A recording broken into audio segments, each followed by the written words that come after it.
হঠাৎ করে অপু বিশ্বাস শবনম বুবলির দ্বিতীয় বাচ্চা ইস্যুতে কিছু কথোপকথন বললেন, যেটা নিয়ে নেট দুনিয়া তুমুল আলোচনা শুরু হয়ে গেছে। তো কি এমন তিনি বললেন যেটা নিয়ে এত আলোচনা হচ্ছে? চলুন চলুন আমরা অপু বিশ্বাসের মুখ থেকে সেই কথোপকথনগুলো একটু শুনে আসি। আসলে মনে হয় যে শিল্পীদের একটা লিমিটেশন থাকা দরকার। কারণ আমার আগ্রহটা কোথা থেকে জন্মাবে এবং কোথায় গিয়ে এন্ড হবে, এই ডিসিশন মেকারটা আমি নিজে। থেকে 15 পর্যন্ত আমি কোনো ব্র্যান্ডের সাথে কাজ করিনি। কারণ কি, আমার কাছে মনে হয়েছিল যে সিঙ্গেল স্ক্রিনের হিরোইন আমি একজন। এমনকি আমি টিভি প্রোগ্রামগুলোতে খুব একটা আসতাম না, খুব সিলেক্টিভ ছিল। যদি আমার 2007 থেকে 15 পর্যন্ত গুগলে সার্চ করা হয়, হয়তো আমার প্রোগ্রামগুলো গোনা যাবে, হাতে গোনা যাবে। কারণ আমি তখন ক্যামেরা থেকে দূরে থাকতাম। কারণ চলচ্চিত্রের ক্যামেরাটাই ছিল আমার সবচেয়ে বড় বন্ধু। এর উপরে আর কোনো ক্যামেরা আমি ফেস করতাম না। 15 পর যখন 16 আমার বেবি নিয়ে যখন আমি একদমই 1-2 বছর আড়ালে চলে যাই এবং যখন আমি ব্যাক করি, ব্যাক করার পর দেখা যায় যে আমি খুব ফিট ছিলাম না, একেবারেই ফিট ছিলাম না, আনফিট ছিলাম একজন হিরোইন হিসেবে কাজ করার জন্য। তখন কিছুটা আমি একটু ডিপ্রেশনে হয়ে গিয়েছিলাম যে চলচ্চিত্র হয়তো আমি আর ব্যাক করতে পারবো না। তখন আমার কাছে মনে হয়েছে যে অপু বিশ্বাস যে তার কাজের জায়গা থেকে একটা নাম তৈরি করেছে বা সৃষ্টি করেছে, এই সৃষ্টিটাকে আমি কাজে লাগাই। আমি তো সৃষ্টি হয়েছে, সেই সৃষ্টিটাকে কাজে লাগাই। সেই সৃষ্টি কাজে লাগাতে গিয়ে কিন্তু আমার এই ব্র্যান্ডের সাথে যুক্ত হওয়া, ফটোশুট, ওপেনিং বা স্টেজ পারফরমেন্স, এগুলোতে কিন্তু আমার যুক্ত হওয়া, মানে উপবিশ্বাস সৃষ্টিটাকে রাখা। যখন আমি ওই সৃষ্টিটাকে ধরে রাখতে গিয়েছি, তখন আমার কাছে আবার মনে হয়েছে yes, back to the pavilion. So আমার জায়গা তো চলচ্চিত্রে, এখানে আমাকে ব্যাক করতে হবে।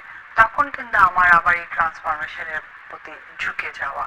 এক টাইম আমার বাচ্চাও বড় হতে যাচ্ছে, আমিও কাজ এবং সকলের হেল্প যেভাবে পাচ্ছি, কাজের যে সাপোর্টটা পাচ্ছি, তখন কিন্তু আমি ইন্সপায়ার বেশি হয়েছে, দায়িত্বটা বেশি বেড়ে গেছে। সো এইটা কিন্তু এক ধরনের মালা গাঁথার মতো আমার একটা কেরিয়ার। সো সুতরাং এসেই যে অনেক মোটা হয়ে গেলাম, সেখান থেকে শুকালাম বা কাজে গেলাম, নো। আমি প্রত্যেকটা কাজেই তো আমি আমার একটা মানচিত্রের মতো এঁকে এঁকে এঁকে এঁকে কাজ করি। যেমন গুগল ড্রাইভ দিলে আমার ডেস্টিনেশন পয়েন্ট হচ্ছে আমি হয়তো রংপুর যাব, সো আমাকে কিন্তু রংপুরের রাস্তাটা ধরে যেতে হবে। এখন আমি রংপুর যেতে গিয়ে হঠাৎ যশোর ধরতে পারি না। সো আমি যখন শুরু করেছি চলচ্চিত্র ফুল ফেসে হিরোইন, তখন কিন্তু আমি কোনো ব্র্যান্ডিং এর সাথে নেই। কেন নেই? কারণ চলচ্চিত্র আর্টিস্টদের সাথে না ব্র্যান্ডিং এর একটা বড় কনফ্লিক্ট আছে। সেটা হচ্ছে, ও আচ্ছা, আমি এই আর্টিস্টকে এইভাবে দেখলাম, আমি কেন 100 টাকা খরচা করে দেখতে যাবো? এবং খেয়াল করে দেখবেন যে মেগাস্টার যে বলা হয়, উনি কিন্তু খুব একটা বিস্তৃত নন এবং ইন্টারভিউতেও তাকে আমরা দেখতে পাই, ইন্টারভিউতে দেখতে পান না, সিলেক্টিভ। তা আমার যেহেতু মাঝখানে একটা ব্যক্তি টানপরণ পড়ে গিয়েছে, তখন আমি যেহেতু সৃষ্টিটাকে প্রেজেন্ট করতে চেয়েছি, অপু বিশ্বাসের সৃষ্টিটা, কারণ আমার তো কাজ করতে হবে, কাজ করেছি। সো ওইটাই আসলে সকলে দেখেছে, সাপোর্ট পেয়েছি। আবার কিন্তু ব্যাক টু দ্য প্যাভিলিয়ন মনে হচ্ছে যে না, আবার অপু বিশ্বাসের জায়গাটা একটা স্ট্রংলি সামনে এগিয়ে।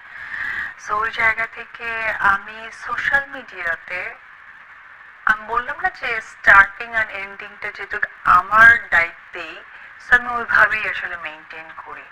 কারণ আমিও অসুস্থ হই, আমার বাচ্চাও অসুস্থ হয়। আচ্ছা, আমি ফেসবুকে স্ট্যাটাস দিলাম, সেখানে আমি দোয়া চাইলাম, 5টা লোকের দোয়া পাবো ডেফিনেটলি, কিন্তু আমি ওটা দিলাম না, তাতেই বা কি? আমার ফলোয়ার্স হয়তো বা 9 মিলিয়ন, কারো ফলোয়ার হয়তো 900, কারো ফলোয়ার হয়তো 9 জন। সো আমার কাছে ইম্পর্টেন্ট হচ্ছে যে আমি যেহেতু একজন শিল্পী, আমাকে তো দর্শক শিল্পীর জায়গা থেকেই চেনেন। তো আমার কাছে মনে হয় যে আমার কাজের জায়গা দিয়ে যেহেতু তাদের কাছে আমার পরিচিতি, সো ওইটুকুই আমি তাদেরকে দেখাবো। যদিও মাঝখানে আমার ব্যক্তি জায়গাটা একটু ঘেটে ঘ হয়ে গিয়েছে, কিন্তু আমি আমি যেহেতু ঘেটে ঘ করেছি, আমি বললাম না যে লিমিটেশনের স্টার্টিং আর এন্ডিং যেহেতু আমার হাতে, সো ঘেটে ঘরটাকেও আমি আবার কি করে সুন্দর করে একটা ফ্লাওয়ার বাস তৈরি করব, এটাও আমারই দায়িত্ব। তো বলা যেতে পারে যে অপবিশ্বাসের নিউ ইয়ার রেজুলেশনের মধ্যে এটা আরেকটা হতে পারে যে যা কিছু ব্ল্যান্ডার হয়েছে বিগত বছরে এই বছরটা একটু গুছিয়ে নেওয়ার চেষ্টা করব। হ্যাঁ হ্যাঁ, আমি অলরেডি গত বছর থেকে স্টার্ট করেছি আমার আসলে চিন্তাধারা, চলাফেরা, স্ট্যাটাস, এভরিথিং, সবকিছু আমি ওই ব্ল্যান্ডারটাকে আসলে গুছাতে চাচ্ছি।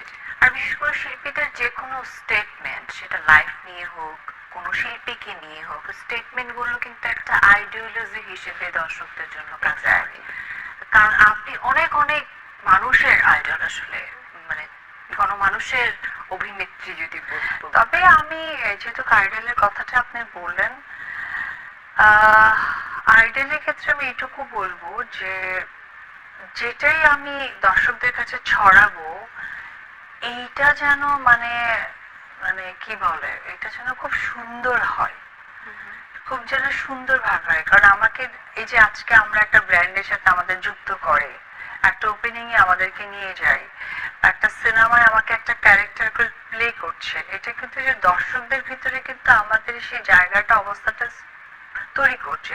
যদি আমি একটা কাপড়ের দোকানে, ফ্যাশন হাউসে গিয়ে বলি যে এই ড্রেসটা খুবই সুন্দর, আমি পরেছি, আপনারও পরেন, তখন কিন্তু 5টা মানুষ কিন্তু ড্রেসটা কিনবে তাদের টাকা দিয়ে। কেন?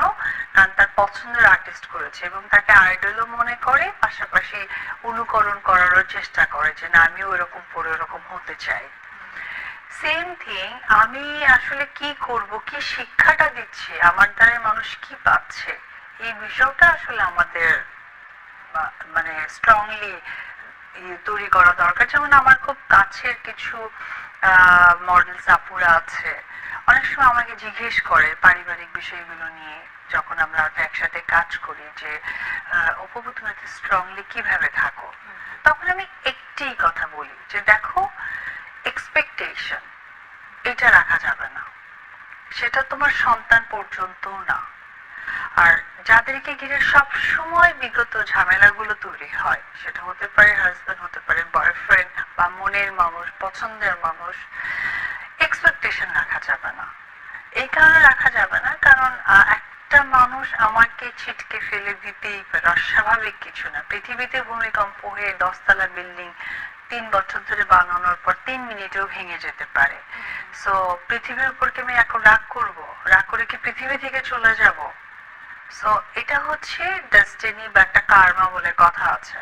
সো এই জায়গা থেকে আমি একটাই বলতে চাই, এটা কোনো উপদেশ না, এটা আমার ব্যক্তিগত এক্সপেরিয়েন্স, যে এক্সপেকটেশন রাখা যাবে না, দ্যাটস ইট। জীবন থেকে একদম জিরো এক্সপেকটেশন। এক্স্যাক্টলি। এটা সময়ের সাথে সাথে আসলে আমি একজন পরিণত উপবিশ্বাসকে দেখছি, আসলে সেটার একটা প্রমাণ বোধহয় এই স্টেটমেন্ট গুলোর মধ্যে থেকে আমি ভীষণভাবে অনুপ্রাণিত হয়েছি, এবং দর্শক যারা আছেন আমার বোধহয় কোথাও না কোথাও কেউ না কেউ উপবিশ্বাসের মাঝে এই পরিবর্তনটা প্রত্যাশা করছিল। আচ্ছা, ব্র্যান্ড প্রমোটিং নিয়ে কিন্তু কথা বলছিলেন আপনি। এই মধ্যে অসংখ্য ব্র্যান্ডের সাথে কাজ করেছেন, ব্র্যান্ড অ্যাম্বাসেডর হিসেবে রয়েছেন। ব্র্যান্ডের সাথে কাজ করা, সেই সাথে চলচ্চিত্রে একজন মুখ হয়ে ওঠা, দুইটা কি ডিফিকাল্ট নাকি একটা একটার সাথে কানেক্টেড? আমি যখন শুরুতে কাজ করেছি, আমাদের 2007 থেকে পথ চলা, তখন